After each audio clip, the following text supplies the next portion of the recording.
نحمده ونصلي على رسوله الكريم اما بعد فاعوذ بالله من الشيطان الرجيم بسم الله الرحمن الرحيم رب اشرح لي صدري ويسر لي امري واحلل عقدة من لساني يفقهوا قولي۔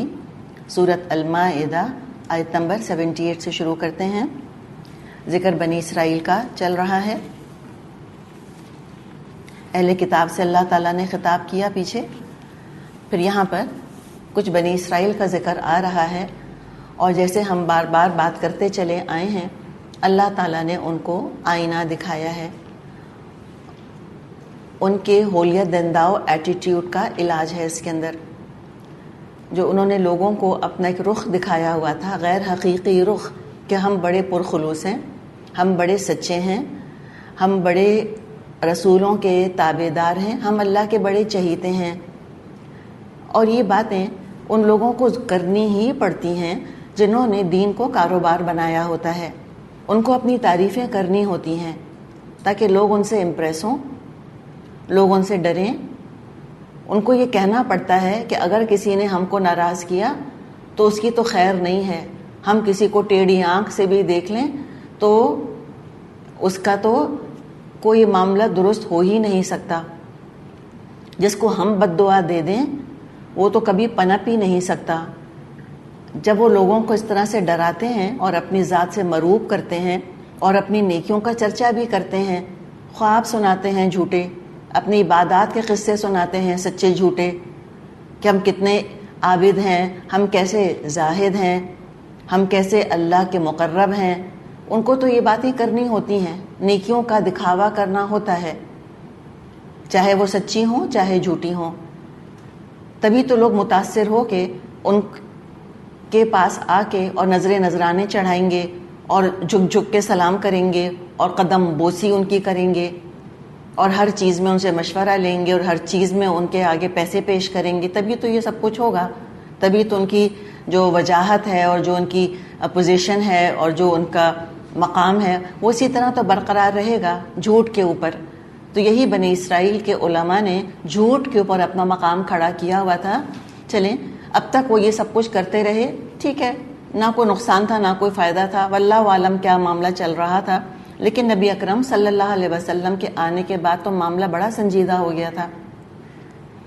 معاملہ سنجیدہ اس لیے ہو گیا تھا کہ آپ تو ہدایت کا سراجم منیرہ بن کر تشریف لائے، روشن چراغ بن کر تشریف لائے، اور یہ اپنے جھوٹ کے بادل اس سورج کے اوپر طاری کرنا چاہتے تھے، اس سورج کے اوپر جھوٹ کا پردہ ڈالنا چاہتے تھے۔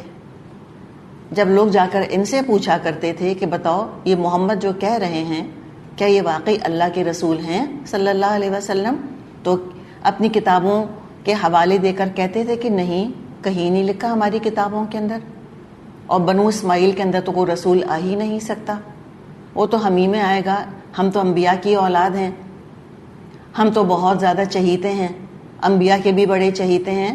تو ضروری تھا کہ نبی اکرم صلی اللہ علیہ وسلم کی حقانیت کو واضح کرنے کے لیے ان کا ناحق ہونا واضح کیا جائے۔ اسے کنٹراسٹ ہے نا، حق اور باطل۔ بعض دفعہ چیزوں کی حقیقت کب واضح ہوتی ہے؟ جب آپ اس کے اپوزٹ کو ڈسکس کریں۔ مثال کے طور پہ اگر اندھیرا نہ ہو تو شاید ہمیں نور کی ویلیو نہ سمجھ میں آئے۔ تو اب یہاں پر جو ان کا باطل معاملہ تھا، جو ان کا جھوٹ تھا، اس کو واضح کرنا ضروری تھا تاکہ نبی اکرم صلی اللہ علیہ وسلم کا مقام اور مرتبہ پہچانے یہ لوگ، باقی دنیا والے، اور ان کی باتوں میں نہ آئیں۔ تو اب ان کی تاریخ کا ایک قصہ سنایا جا رہا ہے۔ قصہ تو کیا ہے، سمجھے کہ جو ایک فیکٹ ہے وہ بتایا جا رہا ہے، تو یہ لوگوں کو بھی سمجھا دیا گیا اور صحابہ کو بھی ریئلسٹک بنا دیا گیا کہ اے نبی صلی اللہ علیہ وسلم کے ساتھیوں، تم یہود سے زیادہ امیدیں نہیں رکھنا کہ یہ نبی اکرم صلی اللہ علیہ وسلم پر ایمان لائیں گے یا ان کی اطاعت کریں گے۔ انہوں نے تو اپنے نبیوں کو اتنا تنگ کیا ہے، اپنے نبیوں کی بات نہیں مانی۔ تھوڑا بہت تنگ کرنا کچھ اور ہوتا ہے، جیسے اولاد ماں باپ کو بعض دفعہ تنگ کرتی ہے، it's part of a relationship. ہم سب تنگ کر لیتے ہیں ایک دوسرے کو نا، ایٹ ٹائمس اریٹیٹ کر دیتے ہیں ایک دوسرے کو ہم، کوئی بات نہیں، انسان ہے. لیکن آپ یہ سوچیں کہ اس حد کو اریٹیٹ کرنا کہ پھر ماں بد دعا دینے لگ جائے، وہ تو الگ ہی لیول ہے نا، دوسرا ہی لیول ہے. تو جیسی ایک ماں اپنی اولاد کی خیر خواہ ہوتی ہے، اولاد سے محبت کرتی ہے، جو انبیاء ہوا کرتے تھے وہ ماؤں سے، والدین سے بڑھ کر اپنی امتوں کو چاہتے تھے، اپنی قوموں کو چاہا کرتے تھے، والدین سے بڑھ کر اپنی امتوں کے خیر خواہ ہوا کرتے تھے. کیا والدین مشکلات اٹھائیں گے جو انبیاء مشکلات اٹھاتے تھے قوموں کے لیے، رات دن وہ کھپا دیا کرتے تھے، لگا دیا کرتے تھے ان کی فلاح کے لیے، ان کی ہدایت کے انتظام کے لیے.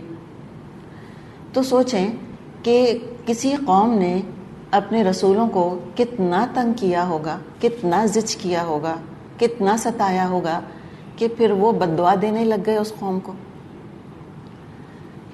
تو یہ یہاں بتایا گیا کہ یہ جو بنی اسرائیل ہیں، یہ تھرو آؤٹ ہسٹری ان کا معاملہ یہ رہا، انہوں نے بہت تنگ کیا ہے انبیاء کو.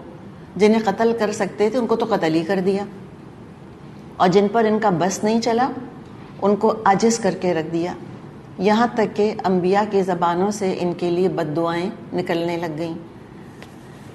اس کا یہاں ذکر ہے، لعن الذین کفروا من بنی اسرائیل علی لسان داؤد وعیسی ابن مریم ذلک بما عصوا وکانوا یعتدون. بنی اسرائیل میں سے جن لوگوں نے کفر کی راہ اختیار کی، ان پر داؤد علیہ السلام اور عیسیٰ علیہ السلام ابن مریم کی زبان سے لعنت کی گئی، کیونکہ وہ سرکش ہو گئے تھے اور زیادتیاں کرنے لگ گئے تھے. سبت کا قانون توڑنے والے داؤد علیہ السلام کی قوم کے لوگ تھے. داؤد علیہ السلام نے ان پر لعنت کی. اچھا، داؤد علیہ السلام کا زمانہ ذرا مجھے بتائیں، موسیٰ علیہ السلام سے پہلے کا ہے کہ بعد کا ہے؟ obviously یا پہلے کا ہوگا یا بعد کا. جب پہلے کا نہیں ہے تو پھر ایک جواب دے دیا آپ نے کہ پہلے کا تھا، میں نے ایسے دیکھا آپ کو، آپ نے کہا نہیں بات کا. جی ہاں، آپ کو دوسرا جواب ٹھیک ہے. ہم اکثر کنفیوز ہوتے ہیں، اس لیے وہ جو آپ کو ایک چارٹ دیا تھا انبیاء کا، اس کو پلیز اپنے ساتھ رکھا کریں. موسیٰ علیہ السلام لیکن پہلے کون تھے؟ یوسف علیہ السلام. ٹھیک ہے، یوسف علیہ السلام کے بعد ہمیں کس کا ذکر ملتا ہے قرآن کے اندر؟ موسیٰ علیہ السلام. موسیٰ علیہ السلام کے 300 سال کے بعد داؤد علیہ السلام تشریف لائے. داؤد علیہ السلام تورات کی شریعت پر عمل کرتے تھے. کتاب کون سی دی گئی تھی ان کو؟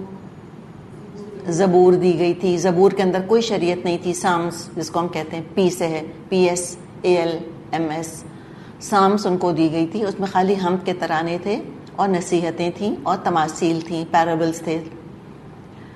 اور پھر داؤد علیہ السلام کا بیٹا کون؟ سلیمان علیہ السلام. تو داؤد علیہ السلام نبی تھے اور بادشاہ بھی تھے، اور سلیمان علیہ السلام نبی تھے اور بادشاہ بھی تھے. تو یہ جو سبت کا قانون جنہوں نے توڑا تھا، جس کا ہم نے سورہ بقرہ میں بھی ذکر پڑھا اور پھر ہم آگے سورۃ الاعراف میں بھی ان کا ذکر پڑھیں گے، یہ داؤد علیہ السلام کے زمانے کے لوگ تھے. انہوں نے ان پر لعنت کری، اور زبور میں آج بھی یہ مضمون موجود ہے کہ کیسے داؤد علیہ السلام نے ان پر لعنت ملامت کی تھی. اتنے سخت الفاظ ہیں، حالانکہ ہم تو ٹرانسلیشن پڑھ رہے ہیں. یہ تو وہ اوریجنل لینگویج بھی نہیں ہے جو زبور کی اپنی لینگویج تھی. سیرائک لینگویج تھی یا ہیبرو تھی، دیکھنا پڑے گا، تاریخ کو تھوڑا سا اسٹڈی کرنا پڑے گا. لیکن پھر یہ اوریجنل لینگویج نہیں ہے، یہ ایگزیکٹ وہ ورڈز نہیں ہیں جو انہوں نے استعمال کیے تھے. اور ہم جانتے ہیں کہ ٹرانسلیشن بہرحال چیزوں کو بہت ڈائلیوٹ کر دیتا ہے. اس کا بہرحال وہ جو امپیکٹ ہے وہ بہت مدھم پڑ جاتا ہے. اس ٹرانسلیشن کے اندر بھی انسان کا دل ہلتا ہے. اور عیسیٰ علیہ السلام نے بھی ان کو بد دعائیں دی تھیں اور ان کو برا بھلا کہا تھا. ذرا سی اگر مثال ہمیں سننی ہے تو ظاہر ہم ایکسٹینسو تو بات نہیں کر سکتے، لیکن تھوڑی بہت ہم بات کر سکتے ہیں. زبور میں جو داؤد علیہ السلام کے اقوال ہمیں ملتے ہیں، اس سے اندازہ ہوتا ہے کہ کتنا زیادہ داؤد علیہ السلام کا دل زخمی ہوا تھا، اور اپنی دعاؤں میں بار بار انہوں نے، ایک دفعہ نہیں، ریپیٹڈلی بنی اسرائیل پر انہوں نے لعنت کی ہے. اور کافی حوالے کتابوں میں آپ کو مل جائیں گے، ڈفرینٹ چیپٹرز ہیں، چیپٹر 1 2 3 ہے، 17 ہے، وغیرہ وغیرہ. اس کا ایک ذرا اگزامپل ہے. وہ کیا کہتے ہیں داؤد علیہ السلام؟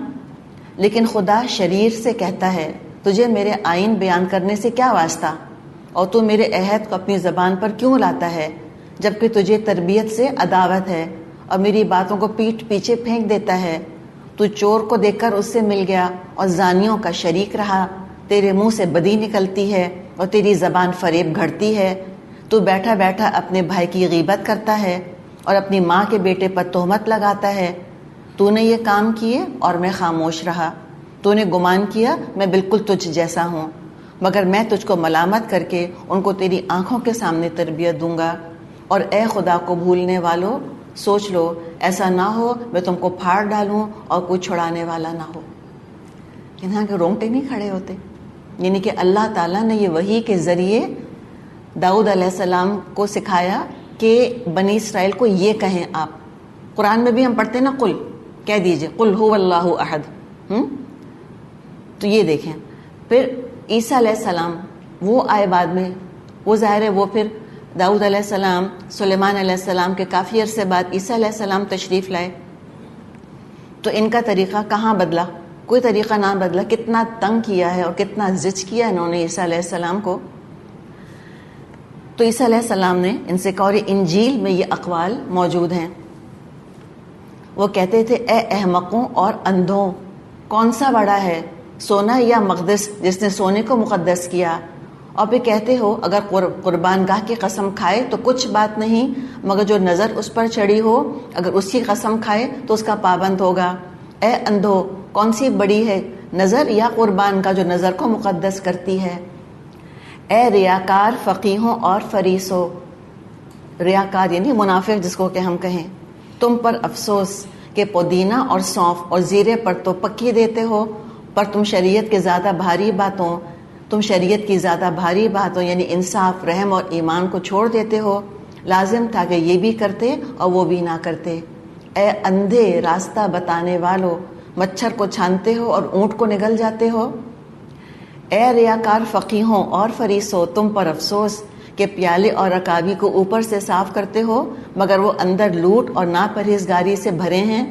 اے اندھے فریسی، پہلے پیالی اور رکابی کو اندر سے صاف کر تاکہ اوپر سے بھی وہ صاف ہو جائیں. آپ انداز دیکھ رہے ہیں کتنا سخت ہے. تو بہت سخت زبان استعمال کی ہے عیسیٰ علیہ السلام نے. ہمیں تصور کیا ہوتا ہے کہ کرسچینٹی میں تو بس سافٹنس ہی سافٹنس ہے، لو ہی لو ہے. حالانکہ عیسیٰ علیہ السلام کا اصل بیان دیکھیں ہمیں بہت کم سافٹنس لگے گی. اس کے مقابلے میں قرآن تو ہمیں بہت نرم لگتا ہے. اور انہوں نے تصور کیا دیا ہے ہم کو، نان مسلمز نے، کہ قرآن کا خدا بہت سخت ہے اور بائبل کا خدا بڑا نرم ہے.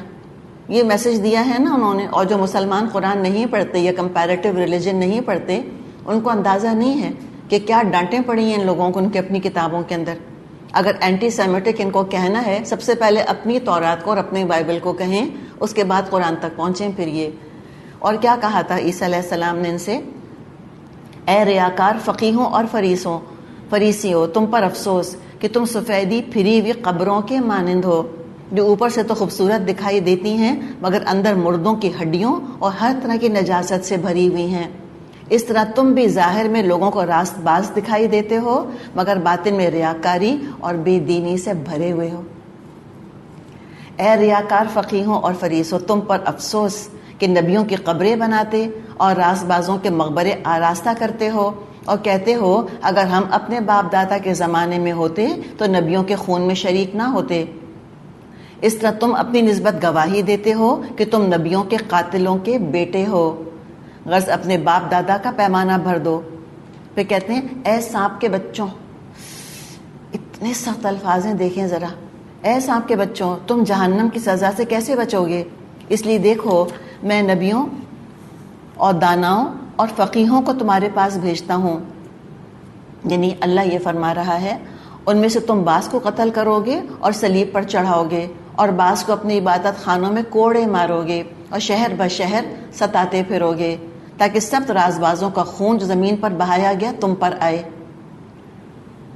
راست باز بابل کے خون سے لے کر برکیہ کے بیٹے زکریا کے خون تک، جس کو تم نے مقدس اور قربان گاہ کے درمیان قتل کیا، میں سچ کہتا ہوں یہ سب کچھ اس زمانے کے لوگوں پر آئے گا. تو پھر یہ دیکھیں کہ یہ ہیں لعنت کے الفاظ جو ان کی کتابوں کے اندر موجود ہیں.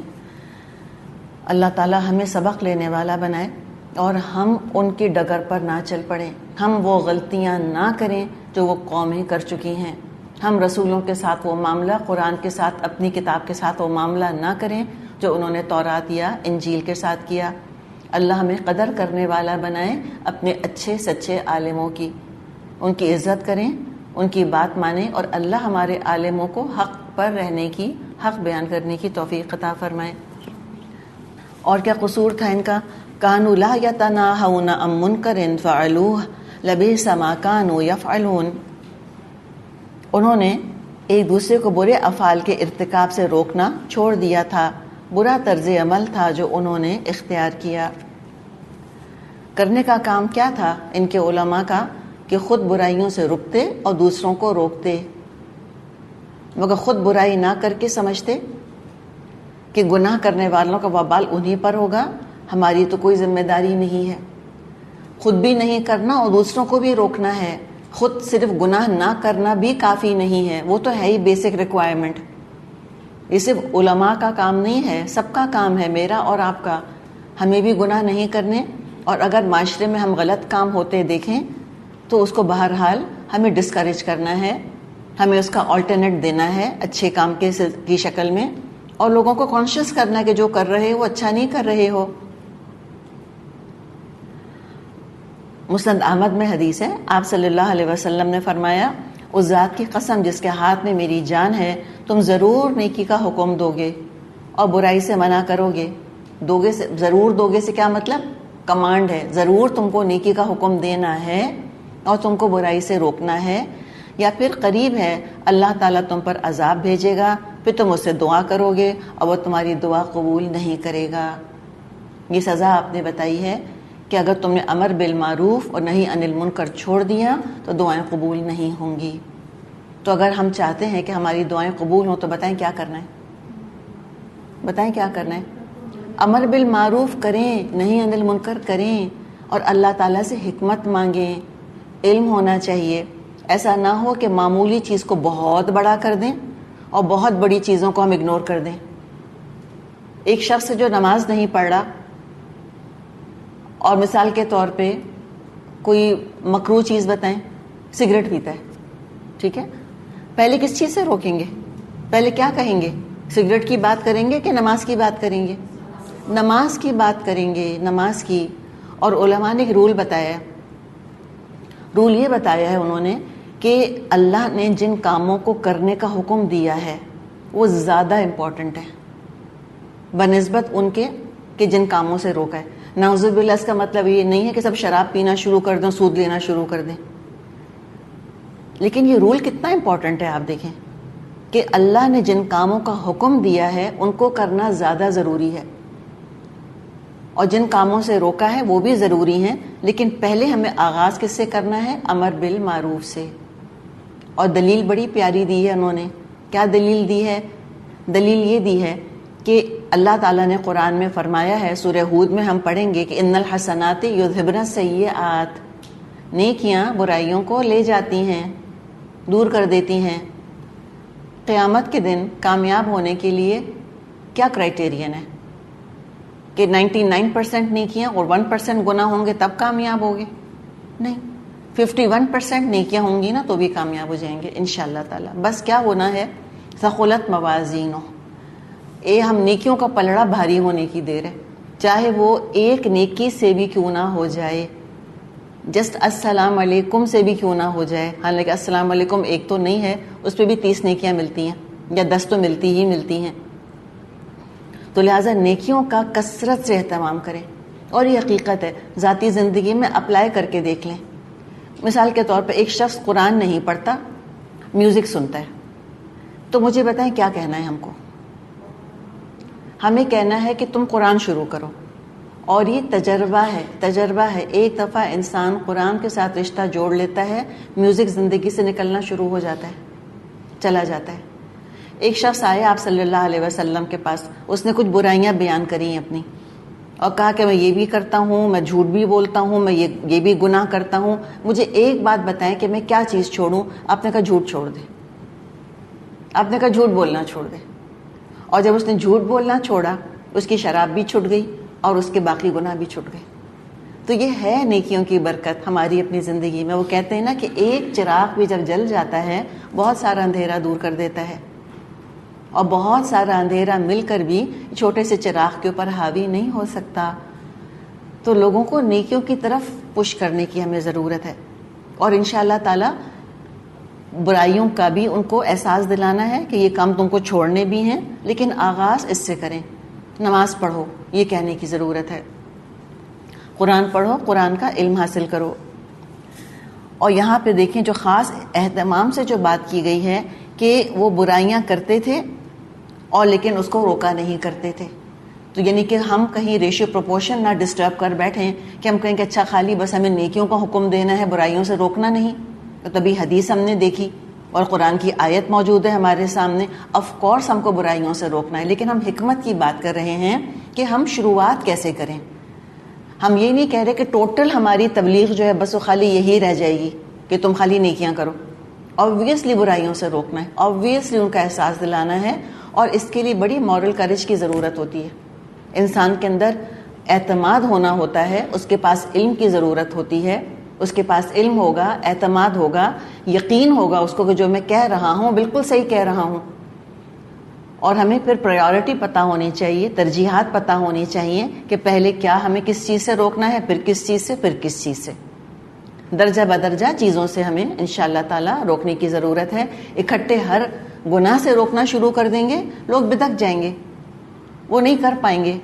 اور یہ اسلام کا مزاج ہے، تدریج کا مزاج ہے. سٹیپ بائی سٹیپ ایوالو کرنا ہے، ہم کو آگے بڑھنا ہے انشاءاللہ تعالی. گناہ چھوڑتے جائیں، نیکیاں کرتے جائیں. اور ہر جگہ آپ دیکھیں چڑھنے کا طریقہ یہی ہوتا ہے، ٹھیک ہے نا، کہ سٹیپس ہمیں چڑھنے ہوتے ہیں نا. ہم چڑھ رہے ہیں، اوپر جا رہے ہیں، تو کیا کرتے ہیں؟ ایک سیڑھی چھوڑتے ہیں، اگلی سیڑھی پکڑتے ہیں، یہ کام کرتے ہیں. تو یہی دراصل نیکیوں میں آگے بڑھنے کا طریقہ ہے. کچھ کام چھوڑتے جاؤ، کچھ کام ایڈ کرتے جاؤ، کچھ کام چھوڑتے جاؤ، کچھ کام ایڈ کرتے جاؤ. اور یہ ہمارا سفر کبھی نہیں ختم ہوگا مرتے دم تک. اپنی ذات کی انسان بات کرے، بعض دفعہ کچھ برائیاں جو پہلی ہوتی ہیں وہ انسان چھوڑ دیتا ہے، پھر کیا ہوتا ہے؟ کوئی نئی برائی ایڈ ہو جاتی ہے، کوئی اور بری عادت آ جاتی ہے زندگی کے اندر. اس سے تو نجات ہی نہیں ہے. میں اور آپ فرشتے تھوڑی ہیں، ہم بنی آدم ہیں، ہم ملائکہ نہیں ہیں. تو یہ پروسیس تو چلتا ہی رہے گا. اپنے لیے بھی محتاط رہیں اور دوسروں پر بھی نظر رکھیں، اور حکمت اللہ تعالیٰ سے مانگیں، اور نافع علم اللہ تعالیٰ سے مانگیں، اور صبر مانگیں. اور کیا مانگیں؟ درد مند دل. غصہ زیادہ نہ آئے، افسوس زیادہ ہو. فلا تاسا، ہم نے پڑھا ہے نا، فلا تاسا علی القوم الکافرین. انسان کو دکھ ہو کہ ہائی یہ بیچارہ کیوں کر رہا ہے ایسے، یہ بیچارہ نماز کیوں نہیں پڑھتا، یہ بیچارہ روزے کیوں نہیں رکھ رہا. غم ہونا چاہیے. انسانیت کا ہم نے کہا نا، دکھی انسانیت کا غم. یہ بڑی دکھی ہے انسانیت جو دین سے دور ہے، اپنے آپ کو کتنا پریشان کیا ہوا ہے. جتنا گناہوں میں انسان بڑھ رہا ہے اتنا زیادہ پریشان ہے. دنیا کتنی پریشان ہے آج. ہم کو تو پہلے پریشانی کا اندازہ نہیں ہوتا تھا، اتنا کوئی کنیکشن تو نہیں تھا، دنیا گلوبل ولیج تو نہیں تھی. لیکن اب جو یہ مینز آف کمیونیکیشن بڑھے ہیں اس سے ہمیں سب کا حال پتہ چل جاتا ہے. کوئی فلاں بر اعظم میں، کوئی افریقہ میں، کوئی امریکہ میں خودکشی کرتا ہے، ہمیں پتہ چل جاتا ہے کہ کہاں پر خودکشی کا کیا ریٹ ہے، کہاں بچے خودکشی کر رہے ہیں، کہاں ٹین ایجرز کر رہے ہیں، کہاں عورتیں زیادہ کر رہی ہیں، کہاں مرد زیادہ کر رہے ہیں. سب پتہ چل جاتا ہے. مینٹل ڈیزیزز کا ہمیں سب پتہ چل جاتا ہے. اور ہمیں اندازہ ہے اچھی طرح سے کہ دنیا کتنی زیادہ مینٹلی ڈسٹربڈ ہے اس وقت. تو دراصل گناہ کوئی فائدہ نہیں دیتے. یہ صرف شیطان کا ڈالا ہوا بہکاوا ہے کہ جتنے گناہ کرو گے نا اتنا مزہ آئے گا، دنیا اتنی مزیدار ہو جائے گی. ہرگز بھی نہیں. تو یہ بہت بڑا ہیومینیٹیرین کاز ہے لوگوں کو گناہوں سے دور کرنا، کہ بھائی شراب چھوڑ دو، جوا چھوڑ دو، زنا چھوڑ دو، بے حیائی چھوڑ دو. کوئی فائدہ نہیں ہے اس کے اندر. ماں باپ کی نافرمانی چھوڑ دو. تمہاری روح بے چین ہو رہی ہے گناہوں کی وجہ سے. گناہ کیا ہوتے ہیں؟ روح کے زخم ہوتے ہیں. اپنی روح کو زخمی کر رہا ہوتا ہے انسان گناہوں کے کانٹے چبا چبا کے. تو اسلام تو مرہم رکھنے کے لیے آیا ہے، ہیل کرنے کے لیے آیا ہے، شفاء لما فی الصدور ہے. تو ہیومینیٹیرین کاز ہے بہت بڑا لوگوں کو گناہوں سے روکنا. انہوں نے کیوں نے یہ کام کیا؟ اللہ نے ان کو فضیلت دی تھی. فضلتکم علی العالمین، تمام جہان والوں پہ اللہ نے ان کو، بنی اسرائیل کو فضیلت دی تھی. اللہ نے ان کو شریعت دی تھی. اللہ نے ان کو ایک طرح سے امام بنایا تھا دنیا میں. انہوں نے تو وہ فساد پھیلایا، وہ فتنے پھیلائے، وہ گناہوں کے موقع کھول کھول کے لوگوں کو دیے کہ لو یہ ہے انٹرسٹ بیسڈ بینک، آؤ انویسٹ کرو. یہ ہے مووی تھیٹرز، آؤ آ کے فلمیں دیکھو. نعوذ باللہ. یہ انہوں نے معاملہ کیا لوگوں کے ساتھ. تو کہا کہ کیوں نہیں آخر روکا کرتے تھے برائی کو جب یہ لوگوں کو یہ کرتے دیکھتے تھے. لبئس ما کانوا یفعلون، بہت برا طرز عمل تھا جو انہوں نے اختیار کیا. تری کثیرا منہم یتولون الذین کفروا لبئس ما قدمت لهم انفسهم ان سخط اللہ علیہم وفی العذاب ہم خالدون. آج تم ان میں سے بکثرت ایسے لوگ دیکھتے ہو جو اہل ایمان کے مقابلے میں کفار کی حمایت اور رفاقت کرتے ہیں.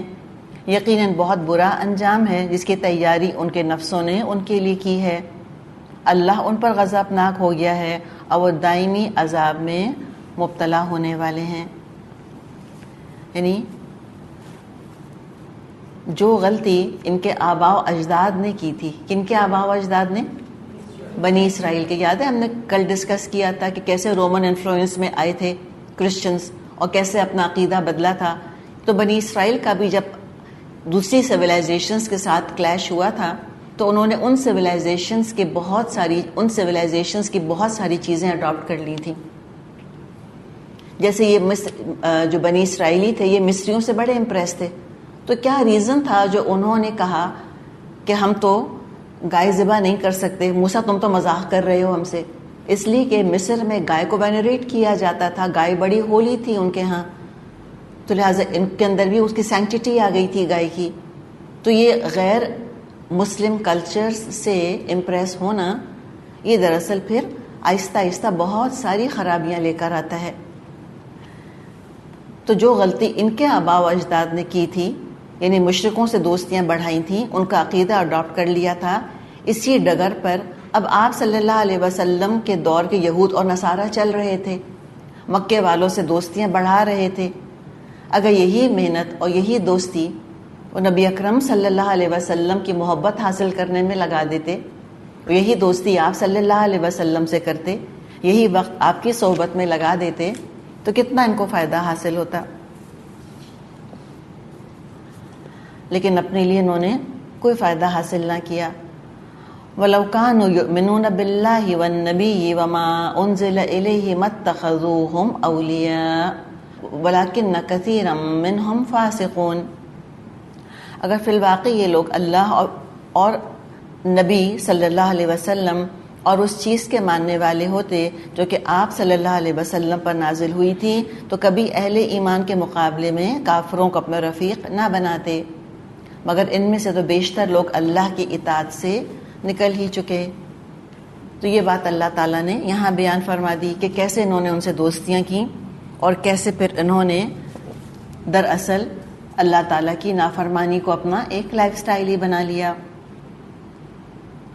لَتَجِدَنَّ أَشَدَّ النَّاسِ عَدَاوَةً لِلَّذِينَ آمَنُوا الْيَهُودَ وَالَّذِينَ أَشْرَكُوا وَلَتَجِدَنَّ أَقْرَبَهُمْ مَوَدَّةً لِلَّذِينَ آمَنُوا الَّذِينَ قَالُوا إِنَّا نَصَارَى ذَلِكَ بِأَنَّ مِنْهُمْ قِسِّيسِينَ وَرُهْبَانًا وَأَنَّهُمْ لَا يَسْتَكْبِرُونَ.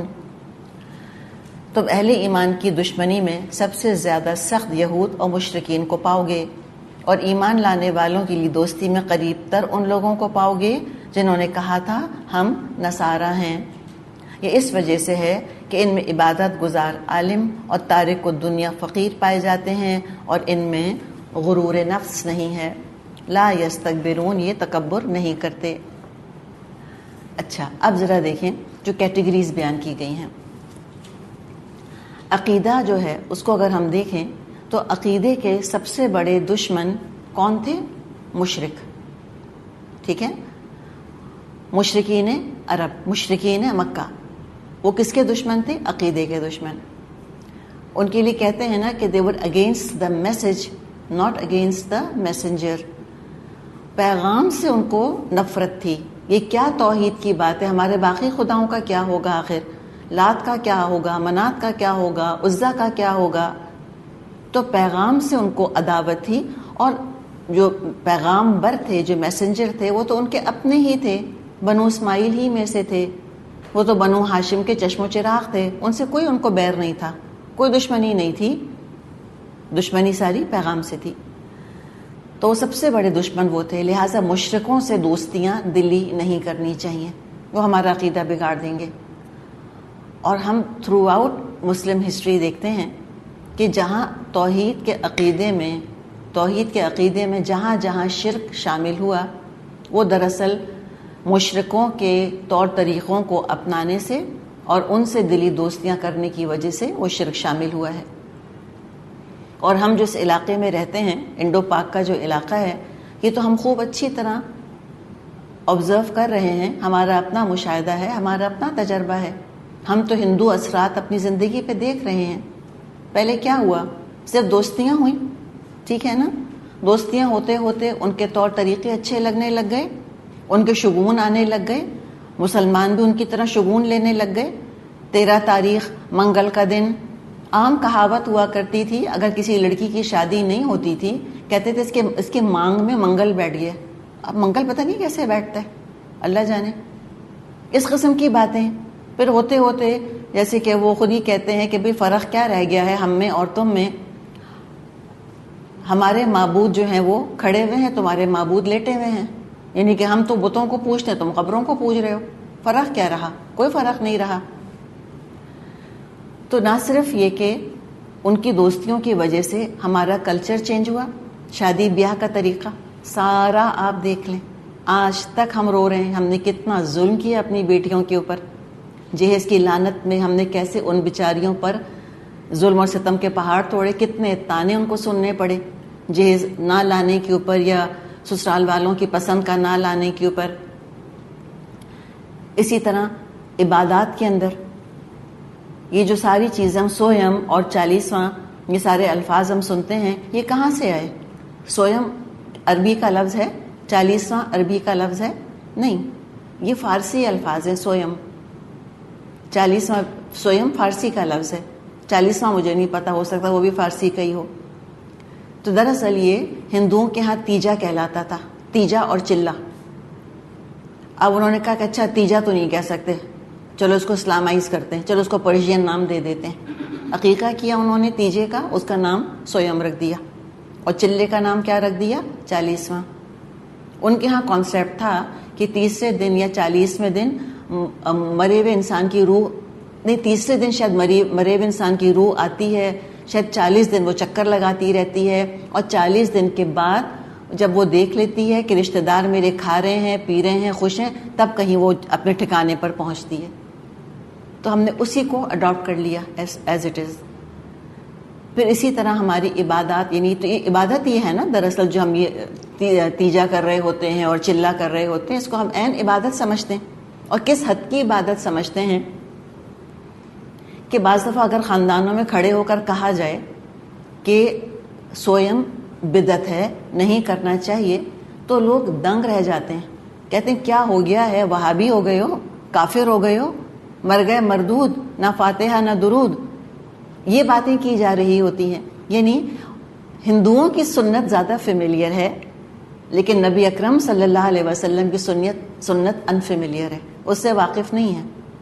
شادی ہم کہیں سنت کے حساب سے کہیں کہ کیا مائیوں نہیں کریں، کیا مہندی نہ کریں، کیا براتیں نہ کھلائیں، کیا ہم جہیز نہیں دیں، کیا بیٹی کو عزت سے رخصت نہ کریں. ہمارے یہاں یہی سارا آتا ہے نا ریزسٹنس. تو کوئی ان سے پوچھے کہ ذرا ایک شادی بتا دیں نبی اکرم صلی اللہ علیہ وسلم کے بعد سے لے کر صحابہ اور تابعین اور تبع تابعین سے آگے تک کے دور میں، اسلام کے شروع 500 600 700 800 سال تک کے دور میں کس نے براتیں کھلائیں اور کس نے بیٹیوں کو جہیز دیے اور کس نے مائیوں کروایا اور کس نے 7 سہاگنوں سے مٹھائی کھلوائی؟ بتائیں تو صحیح ذرا، کوئی مثال ہی نہیں ملے گی۔ تو اللہ نے کہا کہ وہ تمہارے دشمن ہیں۔ اب دشمنی کا مطلب یہ نہیں ہے کہ ہر شخص جو ہے وہ چھری گھونپنے کے لیے آ رہا ہو تبھی دشمن ہوگا۔ کسی نے کہا کہ چھوٹا دشمن ہے جو دنیا خراب کرے، اور بڑا دشمن ہے وہ جو کہ آخرت برباد کر دے تمہاری۔ تو اللہ نے فرمایا کہ تمہاری دشمنی میں شدید کون ہے؟ شرک کرنے والے اور یہود۔ یہ یہود اور ہنود یہ ہمیشہ سے ساتھ رہے ہیں، ہمیشہ سے ان کی آپس میں بنی اور آج بھی دوستی ہے، اور خاص طور پر مسلمانوں کے خلاف شدید نفرت ہے۔ وہ تو خود آپ حالات آج دیکھ لیجئے کہ جہاں ہندو میجورٹی ہے، چاہے وہ اپنے ملک کو کتنا بھی سیکولر کہیں، جو مسلمانوں کا حال ہے، جس خوف کا وہ شکار ہیں، جس بے چینی میں وقت گزار رہے ہیں، وہ ہمارے سامنے ہے۔ سیکولر کہنے سے سیکولر تھوڑی ہو جاتے ہیں۔ ایک گائے کو لے جانے پر یا شک کرنے پر کہ شاید انہوں نے گائے کا گوشت کھا لیا، وہ انسانوں کو لنچ کر دیتے ہیں، قتل کر دیتے ہیں۔ یہ دشمنی کا حال ہے۔ یہ مسلمانوں کا قتل ہو رہا ہے ایک گائے کے پیچھے، یہ ان کا معاملہ ہے۔ تو یہ دشمنی تو ہے، کوئی شک نہیں اس کے اندر۔ اور وہ چاہیں گے کہ مسلمان ایکسٹنکٹ ہو جائیں، بس نہیں چلے گا ان کا کہ وہ جینوسائیڈ کرا دیں۔ جو پیلسٹائن میں ہو رہا ہے، جو فلسطینیوں کے ساتھ ہو رہا ہے، وہ سب ہمارے سامنے ہے۔ حالانکہ دیکھا جائے تو یہود سے عقیدے کا اختلاف تو ہے ہی نہیں بالکل۔ سب سے زیادہ جو ہمارا کامن فیکٹر ہے وہ جوز کے ساتھ ہے، کوئی عقیدے کا اختلاف ہی نہیں ہے ہمارا ان کے ساتھ۔ اللہ، رسول، پیغمبر سب کو مانتے ہیں، فرشتوں کو، آخرت کو، کتابوں کو، اور شرک تو نہیں کرتے۔ جو عقیدے کا اختلاف میکسیمم ہے مشرکوں کے ساتھ، اور اس کے بعد جو عقیدے کا اختلاف ہے وہ عیسائیوں کے ساتھ ہے، نصارہ کے ساتھ ہے۔ بیسکلی نصارہ اللہ کے ساتھ شریک کرتے ہیں۔ یہود کے ساتھ تو ایک ہی مسئلہ ہے نا کہ نبی اکرم صلی اللہ علیہ وسلم کو نہیں مانتے۔ نصارہ کے ساتھ تو 2 ایشوز ہیں، ایک تو وہ نبی اکرم صلی اللہ علیہ وسلم کو نہیں مانتے، دوسرے عیسیٰ علیہ السلام کو اللہ کا بیٹا کہہ رہے ہیں۔ لیکن پھر بھی زیادہ جنہوں نے ایمان کا رخ کیا اور ایمان کو قبول کیا ان میں سے نصارہ ہیں، اور آج بھی یہ حقیقت ہے۔ زیادہ تر کرسچنز ہیں جو کنورٹ ہو رہے ہیں، کنورٹ کہہ لیں، ریورٹ کہہ لیں، بات تو ایک ہی ہے۔ اور اس کے اللہ تعالیٰ نے وجہ بتائی ہے کہ یہ عالم ہیں، عابد ہیں، زاہد ہیں، ان میں تکبر نہیں ہے، یہ پراؤڈ نہیں ہے۔ یہود بھی ایمان لائے ہیں، محمد اسد بہت بڑی مثال ہیں، پھر مریم جمیلہ ہیں، یہ 2 بڑی مشہور ہستیاں ہیں جن کا ذکر ہم آج کنٹمپریری دور میں سنتے ہیں۔ لیکن بہرحال آج بھی بہت کم جیوز ہیں جو کہ اسلام قبول کرتے ہیں، زیادہ تر کرسچنز ہی قبول کرتے ہیں۔ اور ان کی اللہ نے خوبی جو تھی وہ بیان کر دی کہ ان کے اندر دراصل عبادت گزار عالم ہیں، اور ان کے تارک الدنیا فقیر بھی ہیں، اور یہ تکبر نہیں کرتے۔ تو پتہ یہ چلا کہ ایمان لانے میں جو چیز مددگار ہوتی ہے وہ انسان کے اندر کی نرمی، عاجزی۔ ان کے دل پھر بھی نرم ہوتے ہیں۔ چلیں الحمدللہ، یہاں تک ہمارا یہ پارہ مکمل ہوا۔